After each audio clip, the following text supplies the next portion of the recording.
Em nome do Pai, do Filho e do Espírito Santo. Amém. Queridos fiéis, estamos celebrando a oitava da festa do Corpo de Deus, Corpus Christi. E consideramos, nesse terceiro dia da oitava, nesse dia de sábado, vamos considerar a importância da ação de graças. A ação de graças. Vamos, antes de falar da ação de graça, falar da preparação, que precede a comunhão. E essa preparação, importantíssima, também reclama a ação de graça que é posterior. Então, uma prática anterior e outra posterior à Santíssima recepção do Santíssimo Sacramento da Eucaristia. Primeiro, umas aclarações, a minha intenção não é encher ninguém e colocar um jugo de piedade que as pessoas não possam carregar a cruz de Nosso Senhor, hein? Não é isso. E tampouco aqui são minhas piedades pessoais e práticas pessoais. Não, eu realmente quero que os senhores sejam, e eu também desejo ser, um católico como sempre a igreja produziu, hein? E não é com opiniões e devoções pessoais que eu quero sobrecarregar, pelo contrário. São coisas necessárias. Por isso aqui eu nem vou dizer, reze a oração tal ou faça tal coisa, porque dentro destas necessidades temos uma variedade de práticas possíveis para subsanar essa necessidade. Então, aqui há uma margem da piedade pessoal, dos textos e orações que cada um tira mais o fruto conforme a sua devoção, e não é a minha intenção aqui fazer que todos tenham um rótulo e façam a mesma coisa e não sei o que, e pensem, não é isso. Longe de mim limitar esta grande floresta da piedade, que cada um tem a espécie e o fruto saborosíssimo a explorar e a degustar. Primeiro, a importância da preparação, e essa preparação então tem que anteceder a Santíssima Eucaristia. Qual a razão principal? A razão principal, que aqui é o princípio e fundamento dessa prática, é que quando nós vamos fazer algo importante, a medida da importância do que será feito exige uma preparação anterior para uma boa execução do que se fará. Isso é evidente, isso não precisa de muita explicação, e nós tiramos inclusive essa necessidade de obrigações humanas, uma questão de responsabilidade, da qual surge da importância do que se fará e os efeitos benéficos que essa preparação que antecede a obra será a causa, e o que se segue de todos esses efeitos benéficos, que depende da causa, que é essa preparação. Na piedade católica sólida e séria, essa preparação é no dia anterior. Então, no dia anterior, todas as pessoas deveriam primeiro examinar sua consciência. E examinar a sua consciência à luz dos 10 mandamentos da lei de Deus Nosso Senhor, os 10 mandamentos, à luz dos 5 mandamentos da Santa Igreja, se estão em obediência a eles, aos mandamentos de Deus da Santa Igreja, e também à luz dos deveres de Estado, as obrigações de Estado de cada um. Então, um pai, como esposo, uma mãe, como esposa, um filho como filho, sua relação com seus pais, como está a sua relação, se for o caso de ter irmãos, com seus irmãos, sempre olhando a caridade. E muito importante, as omissões são tão contínuas que nós até omitimos as omissões nos nossos exames de consciência. É incrível. Então, o que é omissão? É não fazer o bem que eu devo fazer. Então, essas omissões do bem negligenciado, do bem suprimido, do bem sufocado e olhar as razões dessas omissões. Depois, um jovem deve olhar suas obrigações como um jovem de Deus, como andou na escola, como estudante, se trabalha como profissional, sua relação tanto com, se for o caso, com os clientes, se for um vendedor e como com seus patrões, não? Sempre, se for um subordinado, referente aos seus superiores em geral, seus professores, por exemplo. As relações de todos para com o sacerdote, também é algo que normalmente nós nos esquecemos. O sacerdote é uma pessoa sagrada, por exercer uma função sacrossanta. Ele é o que oferece a Deus o sacrifício para a expiação dos nossos pecados.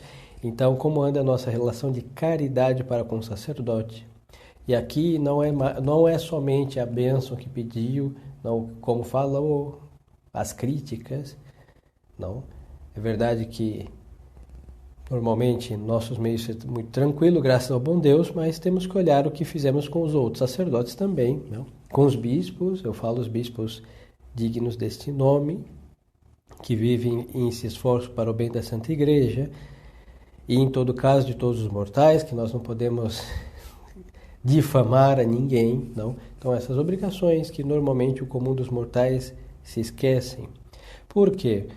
Porque é um princípio muito importante e esquecido. Quando nós comungamos, nós nos unimos a todos aqueles que estão unidos a nosso Senhor Jesus Cristo. Sim, eu comungo o corpo, sangue, alma e divindade de nosso Senhor Jesus Cristo. Ou seja, a comunhão é uma união física com a pessoa, segunda pessoa da Santíssima Trindade.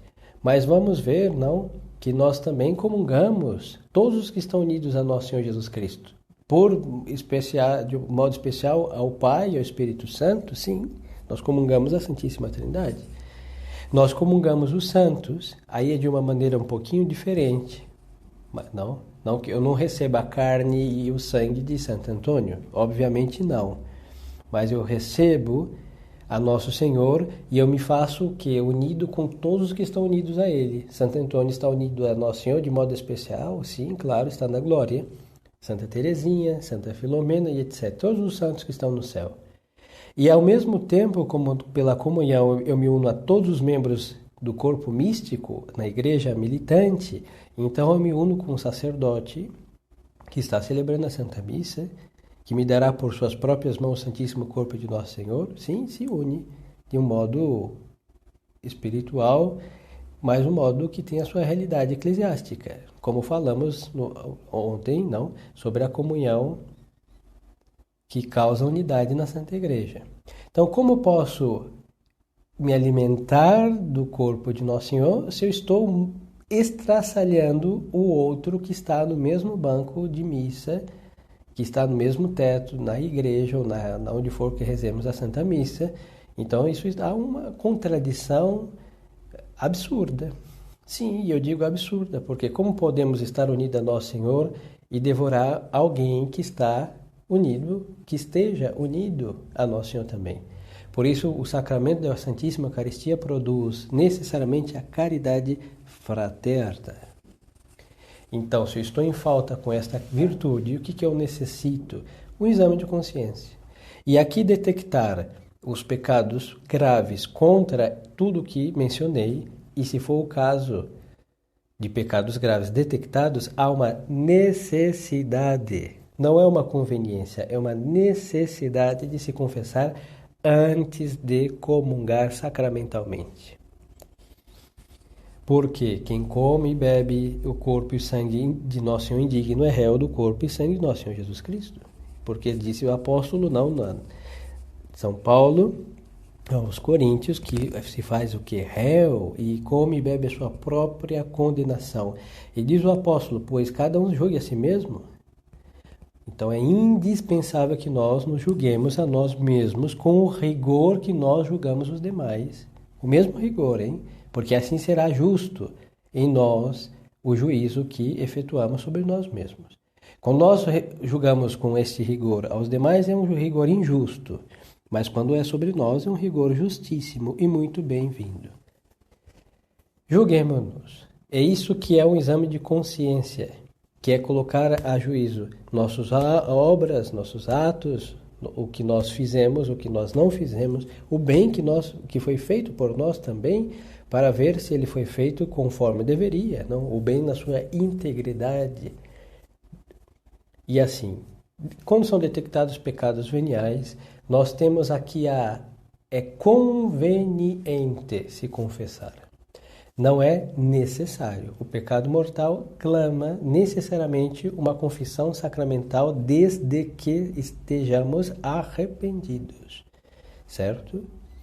Agora, os pecados veniais, nós temos uma grande conveniência. Fica um conselho. Por quê?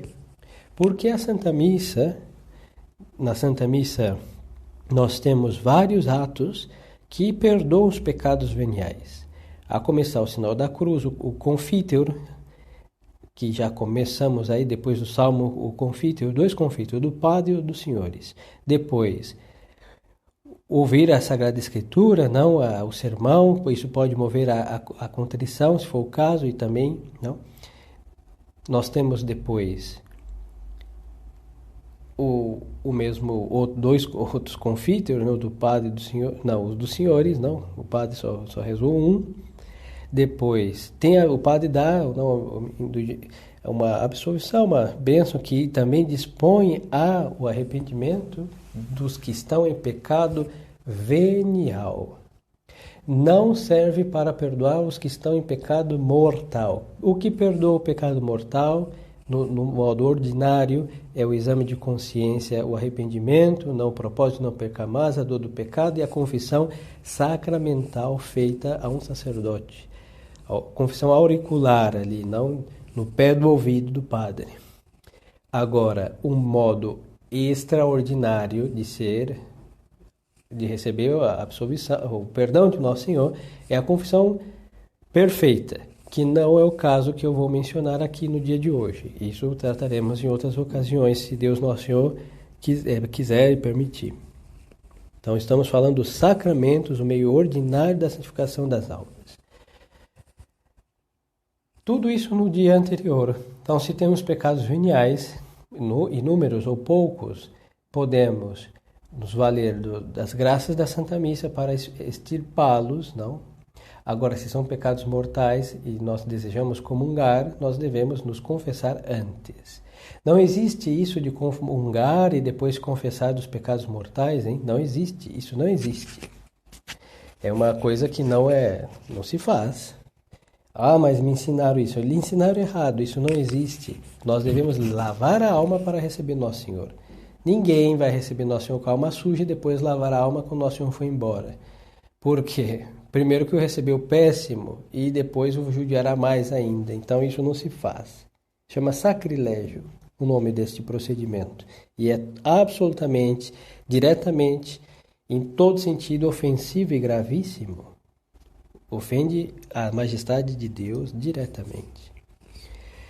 Então, a confissão prévia à comunhão quando for pecados mortais e aconselho quando forem pecados veniais também, mas não é necessário. Vamos prestar atenção. Uma coisa é um conselho, uma coisa é uma necessidade, uma obrigação. Por que aconselho? Porque a confissão tem o poder de dar a vitória sobre os pecados. Então, aqui é uma questão a mais de ser perdoado, é uma questão de vencer, de aniquilar o mal. Então, sempre é muito bom confessar os pecados veniais. Agora, todas as missas que eu vou, não. As almas que, graças ao bom Jesus e pelos seus esforços com a graça do bom Deus, têm vencido o pecado mortal, é aconselhável se confessar aos que têm a possibilidade a cada 15 dias. E tem almas que conseguem uma vez por mês, perfeito. Agora, não é necessário a cada missa e a cada semana confessar os pecados veniais, porque a Santa Missa devemos nos valer de todas as armas que Deus nos deu. Então, tanto do sacramento como das orações da Santa Missa e as práticas que perdoam os pecados veniais também. Esta é uma preparação que antecede a recepção do Santíssimo Sacramento. Depois, é de muita conveniência que vamos ter Santa Missa pela manhã, dormir cedo. É muito feio nós temos poucas missas, é muito feio ver que muitos estão dormindo, hein? Assim, ou porque o padre fala demais, reconheço, mas mesmo assim, hein, os senhores têm a obrigação de prestar atenção à missa inteira, ela durando 40, meia hora, 1 hora, 2, não importa. É excessivo, de acordo, o corpo cansa, sim, nós temos corpo e ele cansa, estamos metidos no tempo que vai passando e nós vamos nos esgotando. De acordo, não vou discutir essas coisas, mas nós temos uma obrigação de, no dia que temos missa, de estar atentos à Santa Missa. Então, cada um terá mais ou menos atenção segundo as próprias disposições, não vamos exigir mais do que podemos dar, mas, obviamente, quem dormiu bem, dormiu às 8 horas, está bem descansado, acordou cedo, porque se acorda 20 minutos antes da Santa Missa, está dormindo, hein? Nós temos uma múmia ou um zumbi sentado ouvindo um padre falar ou uma missa ser rezada. Isso é danino para a alma, totalmente, porque estará mais dormido do que desperto, então, do que acordado. Então é muito importante esse descanso prévio. Uma coisa simples, mas facilita. Nós somos corpo e alma, então ambas devem estar de acordo, em harmonia, para que, enriquecendo a alma, o corpo possa enriquecê-la, estando bem disposto também. Quando se tem a Santa Missa de manhã, nós temos aqui a possibilidade de fazer o quê? Um jejum natural. O jejum natural consiste em não comer nada e nem beber nada até o momento da comunhão. Mas desde sua santidade Pio XII, não de feliz e saudosa memória, que descanse em paz, ele deu uma permissão a toda a cristandade de reduzir o jejum para 3 horas, isso é importante, 3 horas antes da Santa Missa. E esse jejum consiste em quê? Em abstinência absoluta de comidas, ou seja, alimentos sólidos, todos os alimentos sólidos, e os alimentos que são líquidos, alcoólicos. Então, se alguém tomar qualquer bebida alcoólica ou comer qualquer coisa, tem que ter jejum de 3 horas antes da comunhão. E bebidas como chá, café, essas infusões, 1 hora antes da comunhão. E a água não quebra o jejum. E se for beber alguma coisa a modo de remédio, tampouco, não. Então, não sei se vai tomar um xarope, pode beber e comungar, tomá-lo e comungar, não quebra o jejum, o que for a modo de remédio, de medicina, de remédio. O jejum eucarístico é de uma importância muito grande para a comunhão, porque a alma, da mesma forma que ele dizia do descanso, em outro aspecto podemos dizer do jejum. O corpo, quando está excessivamente alimentado, ou há pouco tempo ele recebeu o alimento, ele vai buscar o descanso. Todo o sangue vai lá para o estômago fazer a digestão. E assim que não é o melhor momento para a oração ou para o estudo, não. Por isso a sobriedade ajuda também a vida intelectual e a vida espiritual necessariamente. Então a Igreja quer, para honrar o Santíssimo Sacramento, como nós comemos o corpo, sangue, alma e divindade do Nosso Senhor, então vamos ingerir essa nossa Sagrada Hóstia. Então, para a reverência desse sacramento, que o nosso estômago esteja vazio, por isso o jejum natural, e que esteja relativamente vazio, por isso o jejum de 3 horas antes da Santa Missa. Aí os senhores poderiam ligar mais, tem o pós-Vaticano II, deram 1 hora ou 15 minutos, não sei. Pois então, isso é deles. Nós não seguimos nada dessas coisas, nós seguimos a tradição católica, e na tradição católica, como eu estou lhes dizendo, não transladem coisa do modernismo para a tradição, porque senão nós vamos virar modernistas. Não. Então deixa essas coisas do outro lado, e isso é coisa deles, problema deles, e nós não temos nada a ver com isso. Mas entre nós é assim que funciona, para a glória do bom Deus e para a salvação das nossas almas. Agora, se alguém está grávida, uma senhora grávida, ou está amamentando, isso daqui é regulado segundo as necessidades dela também. Então, converse com o sacerdote. não, mas sempre pelo menos umas 3 horas antes da Santíssima Eucaristia, da comunhão, devemos estar vazios de alimentos para poder assim recebê-lo dignamente. O jejum eucarístico. Então, limpar nossa alma pelo exame de consciência, e se for o caso, pela confissão, quando detectarmos pecados mortais ou pecados veniais, fica o conselho. O pecado mortal sempre, ninguém se aproxime do Santíssimo Sacramento com pecado mortal. Busque a confissão. Se não pôde confessar, não comungue. Não existe outro modo, hein? Não pôde confessar pecados mortais, não receba Nosso Senhor no Santíssimo Sacramento. Jejum eucarístico, 3 horas antes da comunhão. Às vezes fica difícil calcular no relógio 3 horas, depende do sermão do padre, às vezes a missa atrasa. Bom, se o jejum durar mais, melhor. Se durar menos, uma questão de minutos, hein? Não, nós não somos fariseus, hein? Temos que, moralmente. Então, faltou 2 horas e 57 minutos. Comungue. 3 horas, as 3 horas estão, de certo modo. Depois, a Santa Missa, assistida com devoção. Aqui estamos mais próximo do Santíssimo Sacramento e ainda é uma preparação que precede a sua recepção. Toda a Santa Missa está na parte antes da consagração, é uma preparação para a comunhão. E depois da consagração da comunhão, uma ação de graças. Assim que é indispensável para uma boa comunhão dentro da Santa Missa, assistir à missa inteira. Isso. Nada que a igreja faz é por excesso e sobra. Assim que devemos chegar antes, não? Por isso entre nós há o santo costume de rezar o terço, o santo terço, então rezá-lo. Tem pessoas que não gostam de rezar em comum. Eu não obrigo nada a todos a rezarem, não. Os que querem rezar, rezem em comum. E quem não quiser, reze o seu terço sozinho, hein? Mas eu recomendo muito, vivamente, que os senhores rezem o terço antes da comunhão, antes da Santa Missa, ou durante a Santa Missa.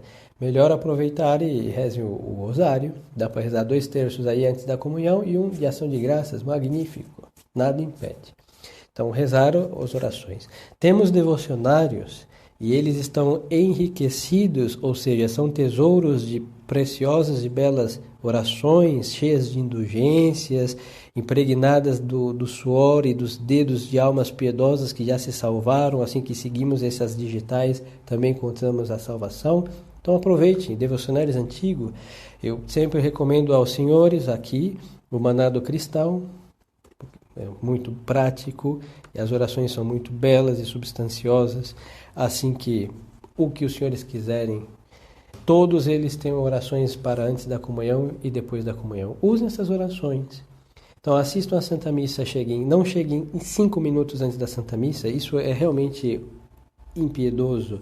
Cheguem meia hora antes da Santa Missa, reze um terço em comum. Se alguém vai se confessar, chegue antes. É impossível confessar várias pessoas em 2 minutos, 3 minutos. E vosso servidor, o padre, também tem que rezar orações para a preparação da Santa Missa e depois para a ação de graças. Se eu confesso até 2 minutos antes da Santa Missa, eu não consigo fazer essas orações, assim que um prejudica a piedade de um e do outro, não? Então vamos fazer as coisas funcionarem como Deus Nosso Senhor quer. Então vamos chegar cedo, fazendo nossa confissão bem feita. Não precisam resumir a confissão, porque isso não existe, hein? Resumo de confissão, façam íntegra.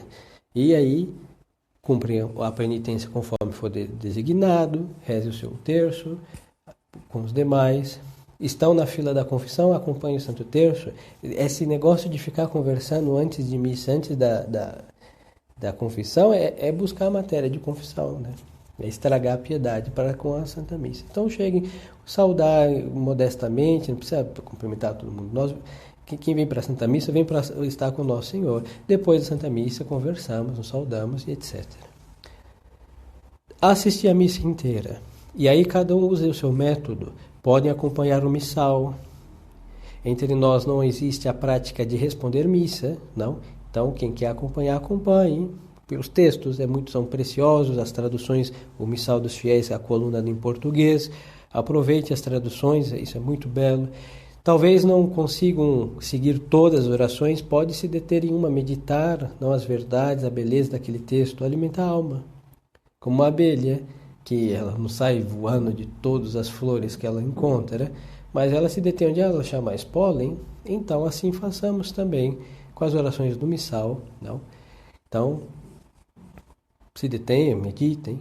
Podem fazer meditação da Paixão de Nosso Senhor. Aí tem os livros de Santo Afonso, a Paixão de Nosso Senhor, e vários outros textos, os mesmos devocionários. Às vezes tem alguns modos de assistir missa que vão acompanhando cada parte da Santa Missa e rezando, fazendo pedidos específicos. Depois tem outro método de assistir a Santa Missa rezando o terço. Também aproveitem. O importante é se unir a Nosso Senhor e se unir a Nosso Senhor rezando. Tanto acompanhando os textos como rezando o terço. Tanto que isso fica conforme a devoção, a necessidade de cada alma. No momento do Santo Evangelho, da pregação, freamos nossas orações. Vamos ouvir Nosso Senhor que fala. E depois vamos ouvir o sacerdote que vai ensinar o que ele deve ensinar. Então aí não se reza terço. Porque se estou rezando terço, nós não podemos fazer duas ações ao mesmo tempo. É verdade que não se opõe a rezar, assistir missa rezando. Por quê? Porque oração não se opõe à oração. Mas agora assistir uma pregação rezando terço, sim, porque ou vou estar prestando atenção à pregação, que é um ensinamento, ou eu vou estar rezando meu terço, que é uma oração. São duas coisas diferentes. Certo? Agora a missa e o terço não se opõem de modo algum. E a participação do fiel na Santa Missa não se opõe a ele rezar, porque aí ele participa rezando, se unindo ao sacrifício de Nosso Senhor. E ele não participa porque ele está respondendo, porque ele está entendendo as traduções, porque ele está interagindo. Não, isso não pertence à nossa missa de sempre. Isso é da missa nova, da qual nós não temos absolutamente nada com estes requisitos. E a Santa Missa, o confíteor da Santa Missa, as leituras, as orações, a pregação, quando for o caso o credo, também fazem parte para dispor a alma, não para receber Nosso Senhor. Depois vem o grande silêncio do ofertório, do cânon, da missa, consagração, depois da consagração e as outras orações do Santo Sacrifício, que também são grande preparação para a alma. Por quê? Porque é o silêncio. O padre está falando em voz baixa porque ele está falando com Deus. Então toda essa sacralidade do silêncio e da gravidade deste momento deve dispor a nossa alma para quê? Para viver em paz. Todos nós estamos na agitação deste mundo, então o silêncio do cânon é para colocar a nossa alma no silêncio, porque Deus está muito próximo de nós. Então neste temor de Deus, saudável e santo, não? A nossa alma se preparar de modo próximo à recepção do Santíssimo Sacramento. Quando formos receber Nosso Senhor, momento da comunhão, então rezar, o acólito reza o confíteor, mas nada impede que cada um, no interior de sua alma, acompanhe a oração do acólito, peça perdão dos pecados, o padre dá a bênção, que tem o poder de perdoar os pecados veniais, não? E assim aqueles cometidos também durante a assistência à Santa Missa. Então vir todos piamente, modestamente, sem afeição, sem estar fingido. Então cada um recolhido, não, seus olhos baixos, suas mãos postas, não façam de impor assim as mãos postas debaixo do queixo, porque temos que colocar a patena de comunhão para não cair partícula. Então coloque na altura do peito, mãos postas. Não venham correndo, hein? Não precisam. Cada um caminhe. Não saiam correndo e não venham correndo. Venham com gravidade, com seriedade. Não? Se comunga de joelhos. Os que podem se ajoelhar, se ajoelhem com os 2 joelhos. As pessoas que não puderem se ajoelhar por alguma impossibilidade, comungam em pé. Não precisam se agachar, inventar nenhuma outra postura. Em pé. Não existe. Os que estão impossibilitados de se ajoelhar, em pé. Então, se ajoelhem, depois não olhem, não precisa olhar o padre, a gravidade, baixem os seus olhos, abram a boca e a língua ponham para fora de tal modo que cubra o lábio inferior, não dá. Abrindo a boca, a língua para fora, que cubra o lábio inferior. Não precisa a língua toda para fora, não, um tapete, não precisa. E tampouco para dentro, porque o padre coloca Nosso Senhor na língua dos senhores, os senhores fecham a boca e já vão consumir a Sagrada Hóstia, e assim evita o perigo de partículas que caem e de Deus nos livre de o fazer cair pelos algum gesto brusco, e isso é muito inconveniente, isso é realmente desagradável. Então, comungando devidamente, se evita todas essas dificuldades. Depois de receber a Sagrada Hóstia, todos voltam para os seus lugares e de joelhos. É muito feio isso. Talvez isso nós, não sei de onde, de comungar e se sentar. Estamos com o Nosso Senhor. É verdade que a nossa missa já temos muitos momentos de joelhos, mas nós viemos para rezar, hein? Então vamos gastar nossos joelhos um pouco. Se não for gastando diante de Deus, a gente vai gastá-lo diante de quem? Não? Então, claro, com prudência. Tampouco temos missa todos os dias. Assim que é uns 2, 3 por mês, outros 1, outros 2. Então não vou me acusar depois de ter destruído seus joelhos, e isso não vai acontecer. Assim que de joelhos, olhos fechados, abram a alma a Deus, comungados. Vamos agora rezar e implorar Nosso Senhor. Lembre-se das almas do purgatório, lembre-se dos pecadores, principalmente de nossas famílias, não? Que temos bastante, para rezar muito por eles.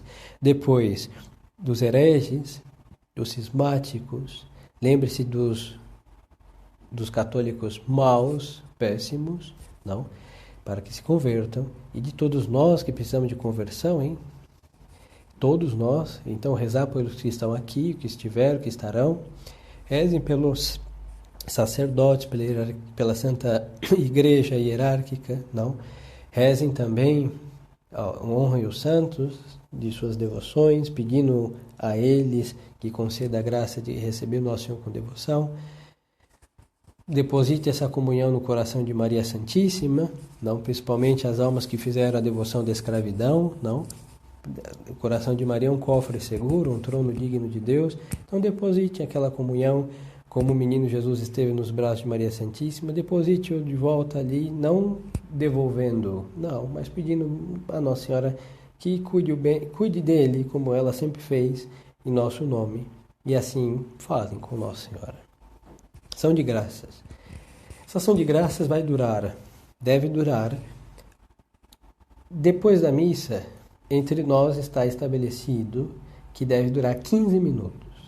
Se alguém quiser mais, nada impede, mas menos, por favor. Salvo que tenha uma necessidade, alguma urgência de ir embora, mas vamos depois da missa, quando o padre se retirar, que normalmente os senhores rezam a alma de Cristo, não? E eis-me aqui, o bom docíssimo Jesus, todos rezam em comum. Depois dessas orações, cada um de nós vamos rezar por 15 minutos para aproveitar a presença sacramental de Nosso Senhor e nossas almas. E os que não comungaram, também façam isso, porque os que não puderam comungar por razão do pecado mortal, ou por razão de não cumprir o jejum eucarístico, não dá as 3 horas, ou porque se sabe Deus o que, não? Façam a comunhão espiritual no momento em que forem comungar sacramentalmente os demais, peçam a Nosso Senhor, não? Que venha espiritualmente a nossas almas, a alma deseje comungar, comer esse corpo, beber este sangue de Nosso Senhor, e assim depois também aproveitem essa ação de graças para pensar nas graças de Nosso Senhor, que nós tantas vezes desperdiçamos, e será, em todo caso, de muito proveito para todos. Para uns é necessária a ação de graças, e para outro fica o conselho, aproveite para rezar talvez outro terço, e assim tantos um como os outros comungaram que não podem aproveitar e rezar um terço a mais, ou aproveitar com a oração voluntária, pode aproveitar e fazer uma meditação, pode aproveitar, e isso eu recomendo muito, que leiam um pouquinho pausadamente, refletindo a imitação de Cristo, tanto para a preparação do dia anterior, como para a ação de graças. Nós temos o livro 4 da imitação de Cristo, que está dedicado ao Santíssimo Sacramento da Eucaristia. Então nós temos, não é preciso ler todo o livro numa comunhão, uma página talvez, ou talvez 3 pequenos, a modo de versículos que tem aqui, não, que são maiores do que os da Sagrada Escritura, porque vale quase por metade de página cada número, e assim temos muito o que rezar e meditar e aproveitar e tratar bem o Nosso Senhor nesse Santíssimo Sacramento. Assim se comunga. Depois desses 15 minutos, nós saímos reverentemente. As mulheres usam véu desde o começo até o fim de tudo que eu disse, não já na Santa Missa, seja onde for, sempre deve estar cobertas com seu véu, na ação de graças também. E depois que acabarem, se retirarem do lugar da Santa Missa, se descobrem e vamos conversar. Mas vamos conversar como pessoas que acabam de sair da presença de Deus, hein? Vamos ter cuidado com o que vamos falar, vamos ter cuidado com as nossas palavras, vamos ter cuidado com nossas perguntas, com as nossas respostas, com as nossas curiosidades, porque senão nós perdemos muito rápido o que com muita dificuldade nós conseguimos. É esta grande e lamentável explicação, porque todos nós rapidamente nos esvaziamos. Às vezes na saída de missa, hein? Perdemos tudo por um comentário indevido, uma crítica, etc. Então, sair e conversar e tratar as pessoas bem, com caridade, segundo o que se espera de quem se alimentou do corpo, sangue, alma e divindade de nosso Senhor Jesus Cristo. E assim a nossa vida católica só tem que ir para frente e para cima, avante e para o alto. É o sursum corda. Não, nossos corações ao alto, já habemos ad Domini, já o temos para o Senhor. Nossos corações realmente temos nosso coração para o nosso Senhor quando nós realmente, pela comunhão, pela fé, pela graça, temos Deus em nossas almas e o tratamos bem. E é assim que se trata Deus bem. Devidamente, piamente, com muita reverência, porque Ele é o nosso Deus e o nosso Salvador. Então peçamos sempre a Nossa Senhora essa graça de fazer bem a nossa ação de graças. Nosso Senhor, depois de instituir esse sacramento e sacrifício, Ele cantou o hino, e depois que cantou o hino, que Nosso Senhor e os apóstolos foram embora. Não? Então o hino era de ação de graças. Você vê que todos deram graças por terem comungado aí por primeira vez. Nossa Senhora, na encarnação do Verbo, não, eis aqui a escrava do Senhor, faça-se em mim segundo a vossa palavra. Quando visita Santa Isabel, o que Nossa Senhora vai fazer? E Santa Isabel adora o Verbo encarnado, saúda Maria Santíssima como Mãe de Deus, não? E o que vai acontecer? Magnífica, minha alma glorifica o Senhor. E o mesmo São Luís de Grignion de Montfort, não, no Tratado da Verdadeira Devoção, ele recomenda que as almas devotas rezem o Magnífica depois da comunhão também. Nós estamos com o mesmo Nosso Senhor, que graças à encarnação também está no Santíssimo Sacramento, não? É o sumo sacerdote e a vítima que acabamos de receber, reze o Magnífica. Em português, em latim, reze. Isso é muito bom. E depois ter o Espírito. Esta união com o Nosso Senhor deve ser um ato silencioso, um ato de adoração, de aniquilamento de nós mesmos. Deve ser um ato de doação completa de nós mesmos, aquele que, sendo Deus, se dá inteiramente todo a nós, não? Totalmente dar-se a Deus nosso Senhor. É o que diz o hino de Santo Tomás de Aquino. São Tomás, adoro-te devoto e latens deitas. Tibi secor meu totum subitit. Em união com Maria Santíssima, a mais perfeita adoradora de Jesus nosso Senhor, não nos aniquilaremos. Ou seja, reconhecer o que nós somos é um ato de humilhação diante de Deus. Por isso é um ato de suma humildade. Adorar a Deus, prostrar a nossa alma diante dele e ajoelhar-nos, não, os nossos corpos de joelho diante da majestade divina. E bem dizer, louvar, dar graça a Deus. E isso não precisamos de estrondo de palavras, e nem de alçar de mãos e de nada de exótico.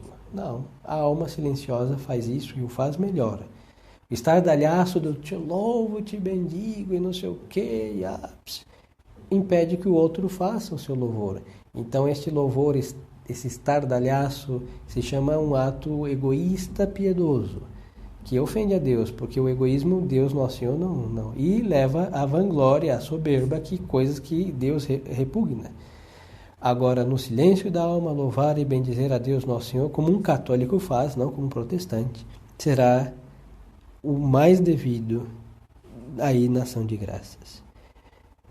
Magnifica anima mea Domino, não? A minha alma glorifica o Senhor, porque fez grandes coisas em mim, aquele que é poderoso, cujo nome é santo.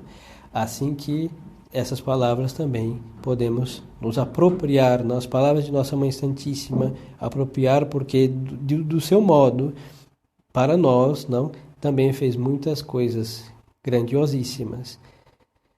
E a começar fazendo-nos,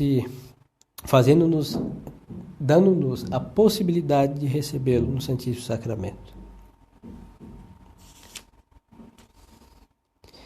Nada faz penetrar melhor Jesus até o íntimo da nossa alma do que este ato de aniquilamento de nós mesmos, e é o modo próprio de nós, pobres criaturas, nos darmos àquele que é tudo. Daliemos tudo quanto há de bom em nós, e será uma restituição, pois que tudo vem dele e não cessa de lhe pertencer. Mas também lhe oferecemos as nossas misérias para ele, para que ele as consuma no fogo do seu amor e substitua as suas disposições tão perfeitas. Que maravilhosa troca! Então é pegar as riquezas de Deus e deixar nas mãos de Deus as nossas misérias. E aonde nós fazemos? Na ação de graças. Vemos que tantas comunhões que nós recebemos em toda a nossa vida, e talvez nós nunca fizemos essa troca, por isso nós temos um cofre cheio de riquezas e um cofre cheio de misérias. Nós estamos convivendo com a luz e com as trevas. Quando é para deixar na luz as nossas trevas e pegar a luz de Deus e iluminar as trevas densas que desfiguram a nossa alma. Depois doces colóquios entre a alma e o hóspede divino, fala, Senhor, porque o vosso servo escuta. Não, é o que dizia o profeta Samuel quando a voz de Deus o chamava. E aí nós temos o verbo de Deus, a palavra de Deus encarnada, imolada, que nós recebemos. E também quer nos falar, hein? Eu não digo falar de ouvir a voz de um modo sensível, ouvir sons, ruídos, não, mas ouvir, porque Deus no seu silêncio ensina a alma fiel. E aqui eu não estou apelando para nenhuma coisa mística, hein? Estou apelando nada mais que o temor e a fé que se supõe que tem aquele que recebeu Nosso Senhor no Santíssimo Sacramento. Abra-se a alma às comunicações divinas, porque este é o momento em que Jesus faz passar as nossas almas às suas disposições interiores e às suas virtudes. E é necessário não somente recebê-las, senão também atraí-las, gostá-las, assimilá-las. Então, esses doces colóquios não degenerem em rotina. É bom variar, senão cada dia, ao mesmo de tempo em tempo, o assunto da conversação, tomada ora uma, ora outra virtude, percorrendo suavemente algumas palavras do Evangelho, rogando a Nosso Senhor nos conceda compreendê-las bem, saboreá-las e pô-las em prática. Depois dar graças, ou seja, agradecimento a Nosso Senhor pelas luzes que se digna comunicar-nos, pelos piedosos afetos, bem como pelas obscuridades securas em que nos deixa de vez em quando, aproveitemos até destas últimas para nos humilharmos, para reconhecermos indignos dos divinos favores e para nos unirmos mais frequentemente pela vontade àquele que ainda mesmo na aridez não cessa de nos transfundir de modo secreto e misterioso a sua vida e virtudes. Então é muito importante, porque pode ser que a alma tenha feito tudo que até aqui nós falamos, mas esteja seca, árida, insensível, mas não, a fé basta, hein? E come-se esse manjar não celestial, mesmo que esteja descendo seco, mas desce suave, sempre, para quem tem fé. E entregar ao nosso Senhor esta aridez, essas dificuldades, as tristezas da alma, os temores. É hora de falar e falar tudo. Pedir a nosso Senhor a graça de vencer os pecados confessados, os pecados detectados pelo exame de consciência, vitória sobre os vícios, quebrar as cadeias, os grilhões da escravidão com o demônio, com o vício tal, com tal ocasião, com tal pessoa, com tal coisa. E aí é o momento de insistir, humilde e confiadamente a Nosso Senhor, esta libertação de todos os males. E suplicar também que prolongue em nós a sua ação e a sua vida, e aquela bela oração, não a Jesus que viveis em Maria, vinde e vivei em vossos servos, que se encontra no Tratado da Verdadeira Devoção, é uma oração também muito propícia para este momento. Depois oferecer-nos a Jesus os sacrifícios necessários para reformar e transformar a nossa vida, em particular sob tal ponto determinado. Então sair de cada comunhão com o propósito de vencer ou vencer tal defeito e fazer tal boa obra. Que seja, até a próxima comunhão, já fará a nossa alma avançar de virtude em virtude. Fazer sacrifício, a graça de fazer penitência, os católicos têm medo de penitência. Quando fala de jejum, é falar de uma terceira guerra mundial. Então, este medo à penitência é por quê? Por causa do amor ao pecado. Então, pedir a Nossa Senhora a graça de fazer. E o jejum eucarístico deve ser uma grande escola para um jejum de um dia, de uma sexta-feira, depois de uma quarta-feira, ou de um sábado, de praticar algumas obras árduas. Por quê? Porque nós recebemos Nosso Senhor imolado. Então, nós devemos sair também com esse espírito de sacrifício. É um fruto da cruz de Cristo. Então, pedir a Nosso Senhor que tire esses medos ridículos da nossa alma. E momento de pedir também por todas as pessoas que nos são caras. Aqui os filhos devem rezar pelos seus pais. Aqui os pais devem rezar pelos seus filhos. Rezar pelo Senhor de Estado, o presidente dessa nação. Rezar pelas autoridades civis e religiosas, rezar pela conversão dos pecadores, como dizia, rezar. E não precisa dizer todos os nomes, Deus conhece todos, mas, Senhor, rezo pelos meus pais, irmãos, meus parentes, amigos, benfeitores, inimigos, pessoas gratas, as ingratas também, coloquemos aos pés de nosso Senhor, todos. Pedi santos sacerdotes, a Santa Igreja, santos bispos, pedi um sumo pontífice segundo o coração de nosso Senhor Jesus Cristo, que é o que mais temos necessidade, e fazer essa oração, quanto mais universal, mais generosa, mais será propícia. E afinal, o melhor meio de sermos atendidos é de pedir, pedir, pedir e pedir. Enfim, terminemos pedindo, sob qualquer forma, a Nosso Senhor que nos faça a graça de permanecer nele, como ele permanece em nós, de praticar todas e cada uma das nossas ações em união e em espírito de ação de graças, e confiar tudo a Maria Santíssima Nossa Senhora, porque ela tem esta delicadeza de ensinar a seus filhos, que nós somos, todos nós somos seus filhos, a tratar bem o primogênito. Sim, Nossa Senhora nos ensina a tratar bem o nosso Senhor Jesus Cristo como nosso irmão, mas o primogênito, e assim tratá-lo bem, estar do seu agrado do Eterno Pai, e assim com uma grande familiaridade e simplicidade de alma, em companhia do Divino Espírito Santo e com Maria Santíssima, tudo isso se obtém. Então peçamos a Nosso Senhor a graça de entender essas verdades, de tratar bem Nosso Senhor, e assim as nossas comunhões serão causa de unidade, primeiro de nossa alma com Deus, e depois de nós como membros desse corpo místico, com os demais membros do corpo místico de Cristo, Nosso Senhor, que são os membros, os fiéis da Santa Igreja Católica Apostólica Romana, nossa mãe, nossa Santa Igreja. Em nome do Pai, e do Filho, e do Espírito Santo. Amém.